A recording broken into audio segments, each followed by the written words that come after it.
been wanting to speak about this for a while, and the first thing my girl said to me when I said I wanted to speak about this what is the purpose of my video, and what message do I want people to take from this video. To be honest, my sole purpose of doing this video is simply to be heard. I'm over the notion of doing this video thinking that people will understand me, my decisions, my life, because no one ever will. I know people are gonna scrutinize me on social media, and that's fine. I've also come to terms with that, but at this moment in care, at this moment in time, I just don't really care anymore, because I feel like 2 years is such a long time for a person to be hidden. So at this moment, I just feel like I'm gonna burst. It's just affected me in so many ways, and I just can't hold it in anymore to protect people that probably wouldn't protect me if there was a reverse. So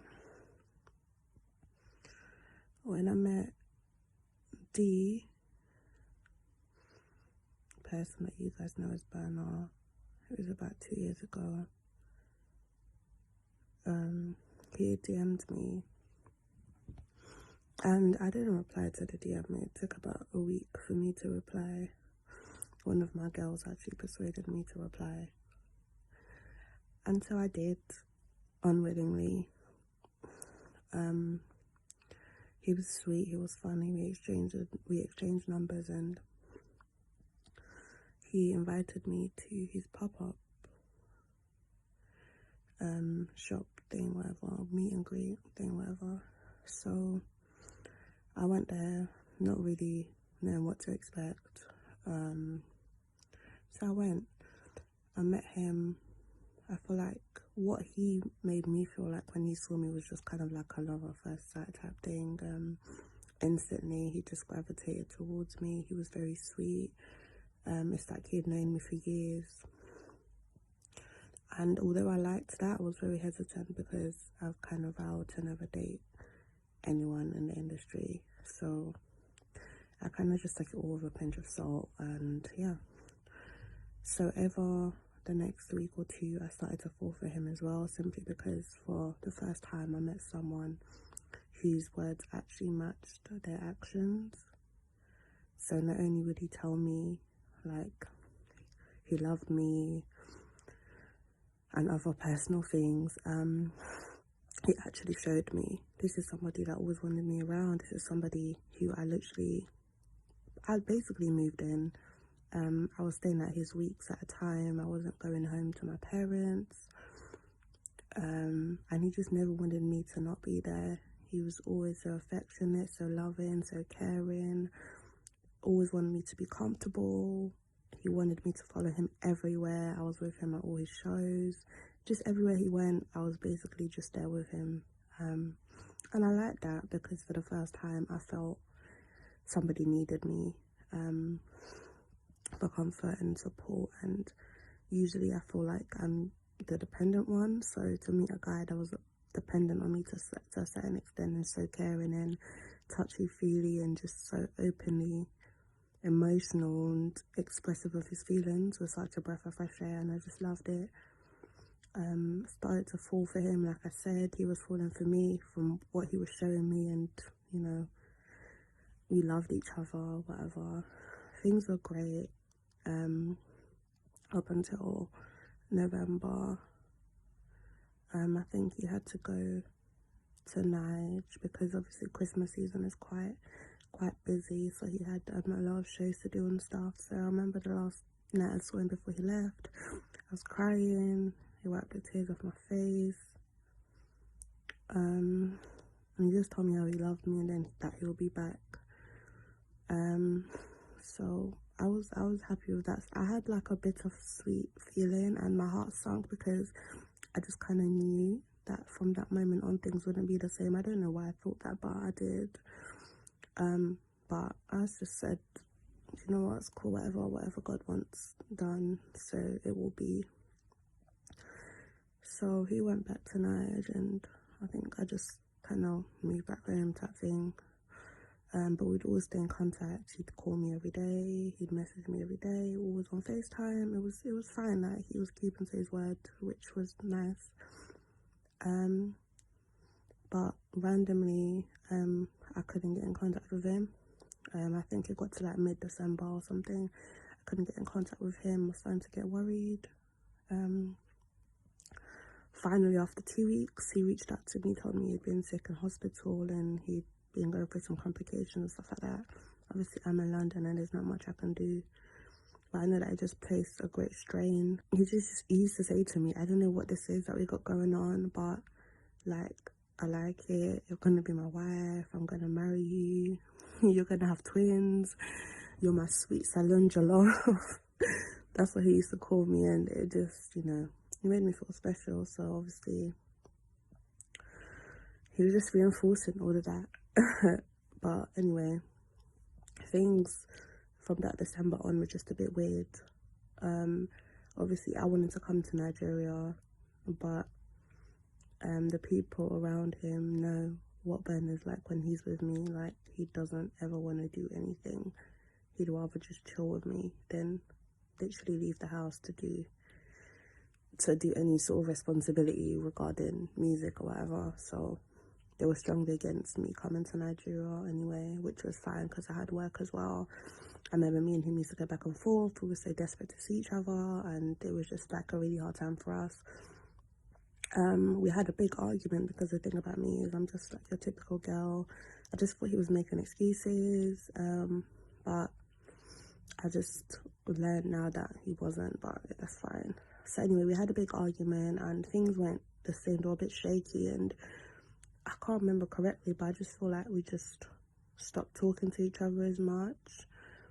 But I just kind of kept faith because I was thinking, you know what, I'm not even going to stress myself. Like, I know you. I'm going to see you soon, so whatever. So, I think it was January, end of January. I go on social media, boom, I see Burna Boy in a relationship with so-and-so. As in, I've never cried so hard in my life. Like, it felt like my heart was ripped out my chest. I literally collapsed and I cried for days, probably even weeks. Like, I cried my heart out. Imagine the last time you saw someone, they were going away and they were telling you how much they love you, and you know, they were supposed to come back. You had like an argument or whatever, and then the next thing they're dating so-and-so. I feel like the thing that hurt me the most about that as well is when I first met him, he always used to emphasize on how much he just loved black women, African women. He makes me feel so good to the point, I cut my hair recently. I didn't even wear makeup to go see him. He loves my short hair. He's always just telling me how beautiful I am. He just really helped boost my self-confidence in ways I didn't even think were possible. And I just love that about him. He just saw me for me, and he just loved me naturally. And I just have never had that before. So it's just, anyway. So yeah, I found out he was in a relationship with so-and-so.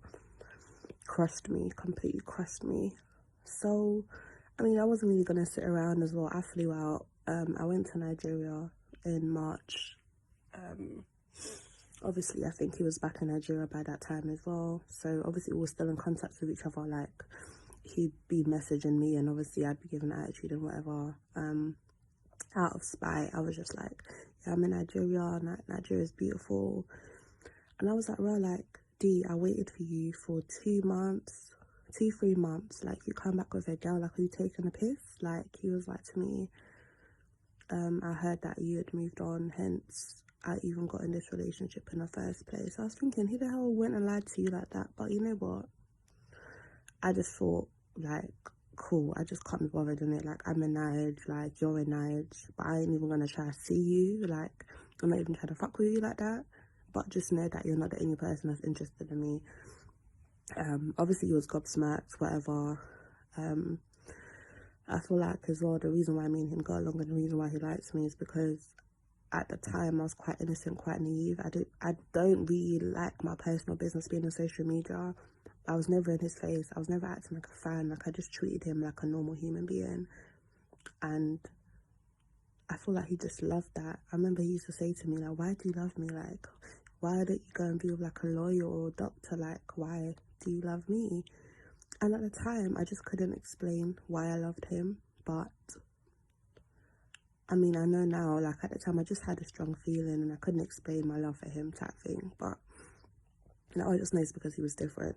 The way it made me feel about myself, how caring he was, how touchy-feely he was, how sensitive he was behind closed doors. Like, I love that about him. He was just perfect. Perfectly imperfect, but perfect for me.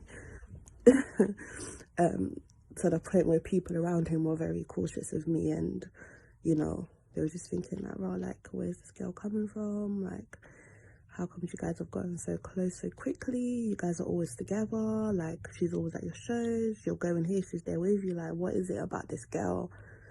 And we just couldn't explain it. We just used to stare at each other, laugh, and just kind of like awkwardly laugh and just kiss or whatever. Like, it was, I can't even explain how magical all that felt. Seriously, guys. Anyway, so Nigeria, I was only in Nigeria for about 2 weeks. I left Nigeria, came back to London.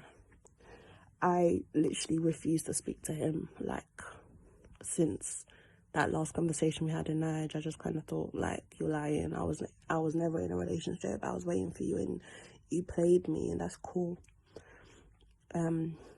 So I think from like March or April, we didn't speak till May, when he reached out to me again, just like begging me to come and see him. And so I went to see him. I knew what was going on, but to be honest, at that point, I just thought that this relationship was fake anyway. Like, I just thought there's no way this boy is gonna go and date someone like that, only because of the things that he's told me about his ideal woman. Just knowing how he's so in tune with his African heritage and his love for black women. I just thought, you know what, this is a publicity stunt. I didn't even care. Went to see her. The biggest regret I have is never addressing the issue. I just kind of, we both didn't address the issue of this thing that came out in public. We both saw each other, and it's like two kids have been separated. We just ran to each other and kind of resumed things as normal, basically. Long story short, for the past 2 years, we've never stopped seeing each other. It's just been like an elephant in the room that we choose not to discuss. And we just kind of go about things like it doesn't exist. And I know some people are thinking, how do you even manage to do that? But I can't even explain how, but I have. And I just was in love. I've been in love for 2 years. Like, I've really been in love for 2 years, and I've been seeing him for 2 years, and just always around in the background somewhere. And like, and people are aware of me, but it's just like, people close to him are aware of me, but it's just unspoken of. Like, it's like I said, an elephant in the room. Sometimes I lay next to him and I go on UK Gossip TV and I just see the charade on social media, and I don't even know how that makes me feel. It just makes me feel cold. I blocked it out because he would just always tell me how he always come back to me and he loves me and I'm his baby and he's never ever gonna leave me. And like I said, me thinking that this relationship is fake just kind of didn't really help the situation, because in the past 2 years he has never ever mentioned the person I see him publicly with on social media to my face. That person doesn't even get acknowledged. It's like she doesn't even exist in our world. There's so much more I could go into detail about, but I can't expose everything, because no matter what I say, people are still gonna judge. So I love D. And I know this video is probably